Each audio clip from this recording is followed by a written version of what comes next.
ఉదయం నుంచి మధ్యాహ్నం 12 వరకు టైం రోజు ఒకేలాగా అవ్వాలి. ఏమైనా తేడా వచ్చిందనుకోండి వంటలో మార్పులు వచ్చేస్తాయి అనమాట.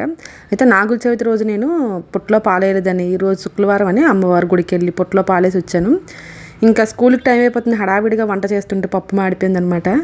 ఇంక పప్పు పులుసు చేద్దాం అనుకున్నాను, మాడిపోయిన పులుసు అవుతుందేమో అనుకున్నాను, కానీ పైన పప్పు అయితే తీసేసి ఇంకా కొంచెం పులుపు వేసి పసుపు ధనియాల పొడి కారం వేసేసి పక్కన పోపేసి పెట్టాను అనమాట. ఇంకా మరొక వైపు రైస్ పెట్టాను, ఇంకొక వైపు అయితే బెండకాయ ఫ్రై చేస్తున్నాను. ఈరోజు టైం లేదు కదా, ఉత్తి పప్పు పులుసుతో అప్పడాలు వేపేసి పెట్టేద్దాం అనుకున్నాను, కానీ పప్పు మాడిపోయింది కదా, ఇంకా టేస్ట్ ఎలా ఉంటుందేమో అని భయంగానే వండుతున్నాను అనమాట.